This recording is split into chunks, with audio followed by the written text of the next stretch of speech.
Hello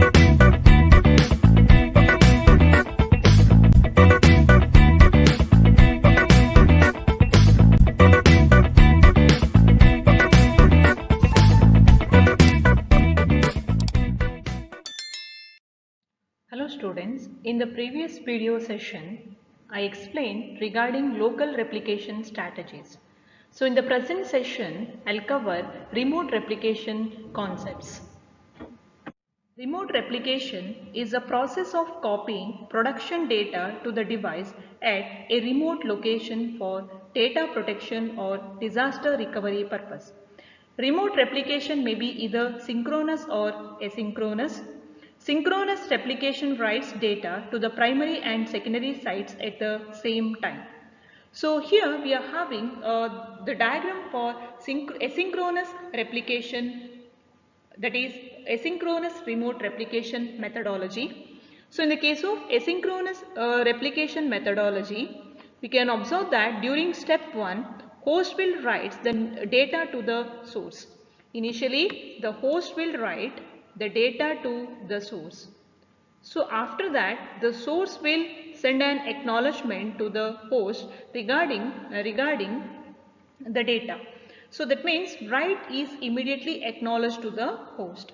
After some interval of time, the source will copy the data into the target at the remote site, and the target or remote from the remote site, it will get an acknowledgement. So that means during step 3, data is transmitted to the target at the remote site. So after some interval of time, after writing the data into the target at the remote site, the target acknowledges back to the source. So that is asynchronous replication.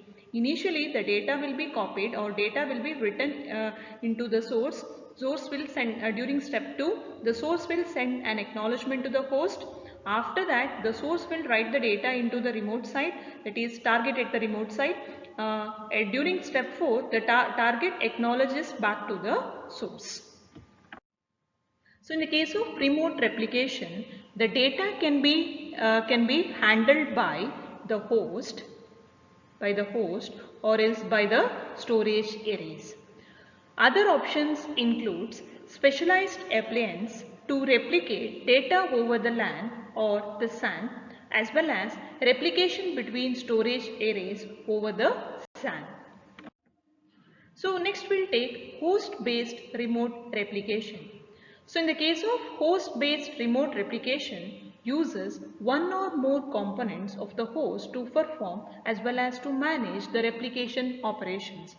So in the case of host-based remote replication, it uses the host components to perform as well as to manage the replication operations.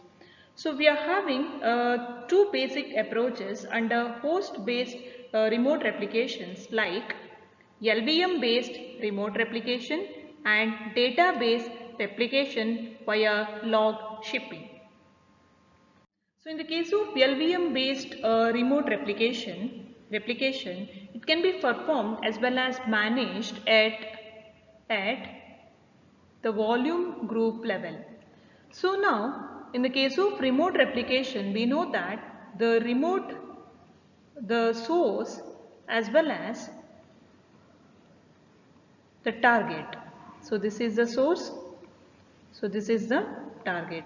So target is located at the remote site. So now whenever any new write comes,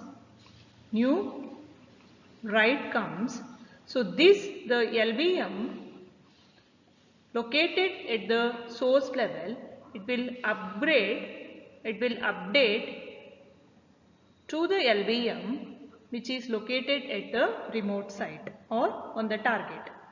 So the LVM on the remote host receives the writes and commits them to the remote volume group. So this LVM will update or it will commit into the volume group. Prelude to start of replication, identical volume groups, logical volume groups and file systems are created at the source as well as the target. So how to maintain the synchronization between the source as well as the target, so that we have to maintain identical copies of volume groups, logical volumes and file systems at the source as well as at the target site. Initial synchronization of data between the source and replica can be performed in a number of ways. One method is to block up the source data to tape and restore the data to the remote replica. So initially we have to maintain the synchronization while creating the replica at the remote site. So one method is to back up the source data to the tape and restore the data to the remote replica. So from the tape drives, the data can be copied into the remote replica. So here we can observe that we are having the LVM based remote replication. So we are having different logical volumes like logical volume 1, logical volume 2, logical volume 3, logical volume 4. The same identical size logical volumes need to be created at the target site also. So whenever any new write comes into any one logical volume, so here we are having logical volume manager. So that logical volume manager, it will upgrade the new write operations into the logical volume manager of the remote or target device. So now the logical volume manager will write the new blocks into the respective logical volumes within the remote host. So now here we can observe that the major thing is we have to maintain the synchronization between the data at the local source level as well as at the target site. So next we'll take host-based log shipping. So database replication via log shipping is a host-based replication technology supported by most databases. Transactions to the source database are captured into logs, which are periodically transmitted by the source host to the remote host. So whatever the transactions comes with respect to the source database are captured into logs. So we'll maintain the log files, and those log files are periodically transmitted by the source host to the remote host. The remote host receives those log files and applies them to the remote database. So from the source database, so it will create the log files, and those log files are transmitted into the remote host.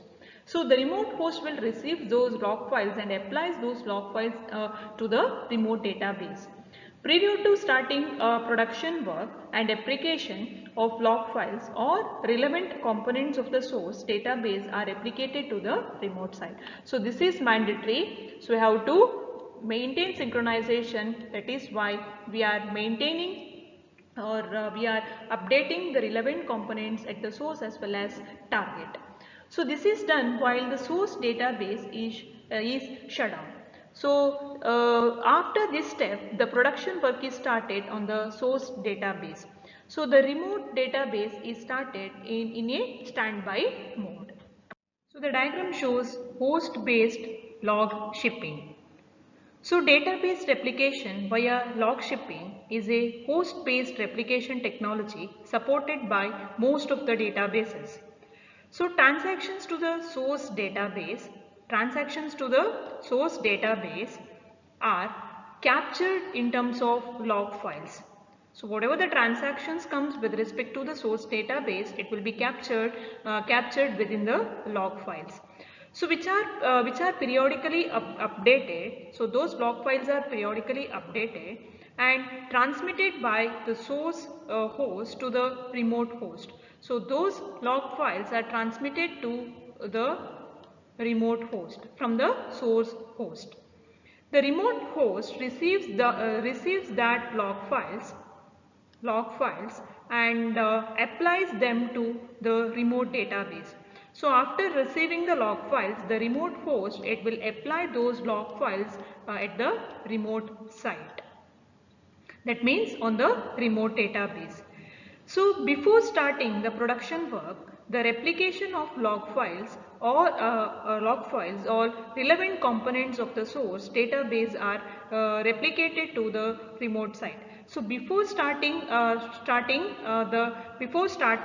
this replication process, so we have to maintain the synchronization between source and the source as well as remote host.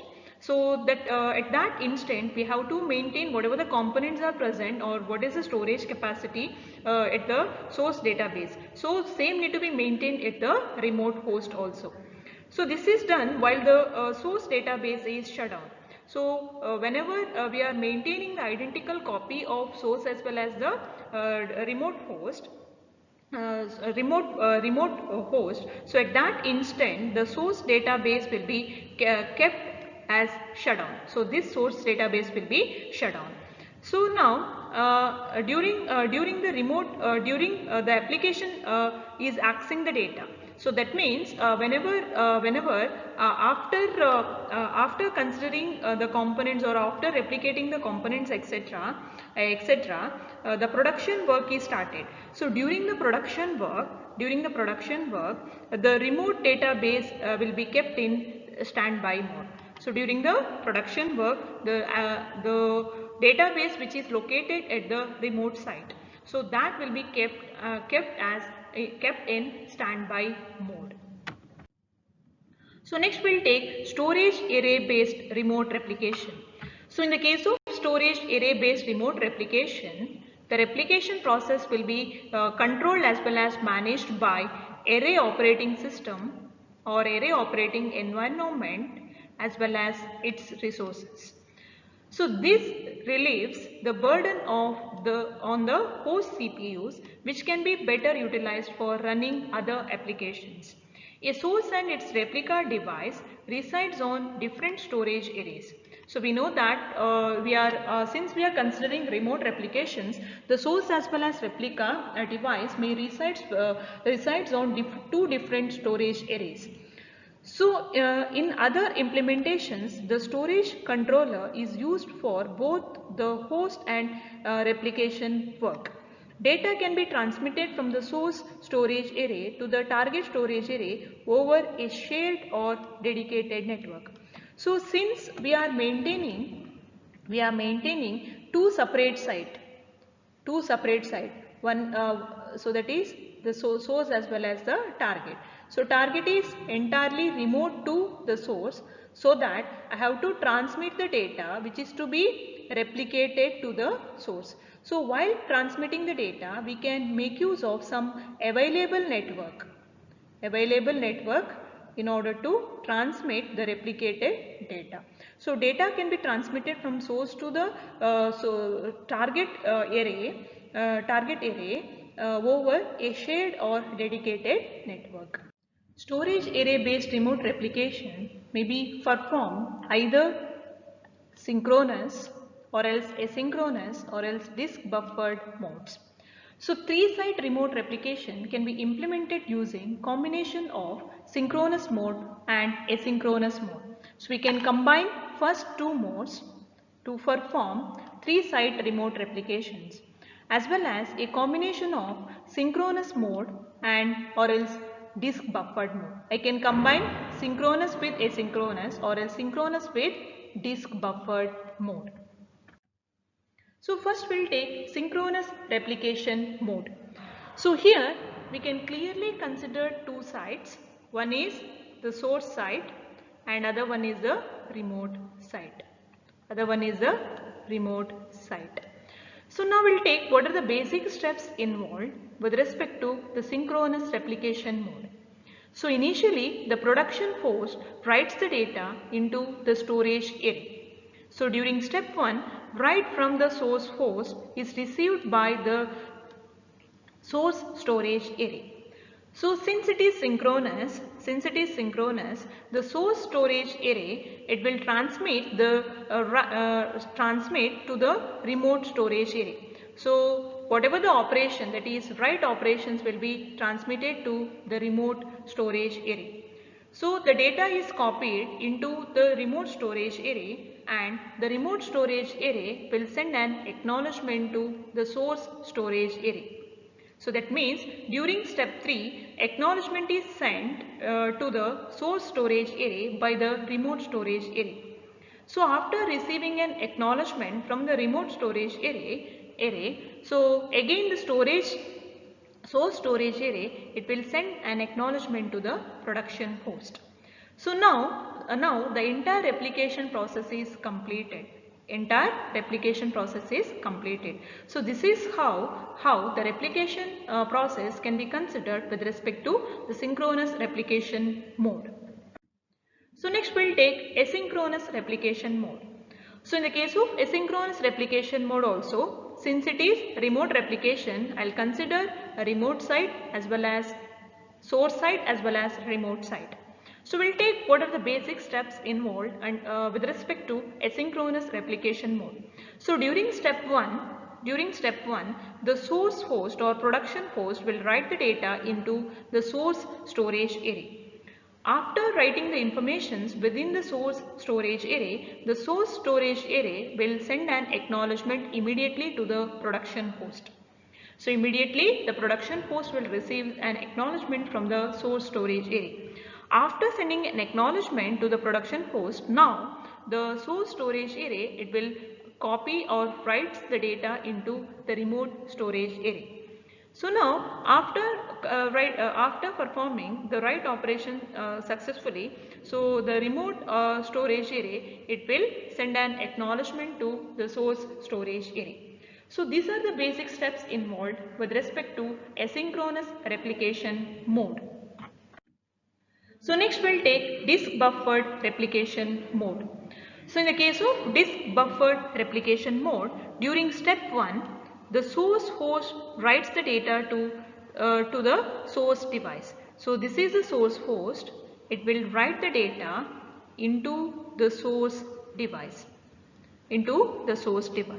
So now during step 2, consistent PIT, that is point in time copy of data, will be taken, and that copy is kept in the local replica. So we are having one more replica within the storage array itself. So during step 2, PIT of this will be taken, and it will be copied or updated in the local replica. So after that, from the local replica, the source array, it will transmit the informations into the remote replica, which is located at the remote site. So once again at the remote site, so it will maintain one more replica, that is local replica. So that is nothing but the local replica. So during step 4, a local PIT replica of the remote device on the target array is created.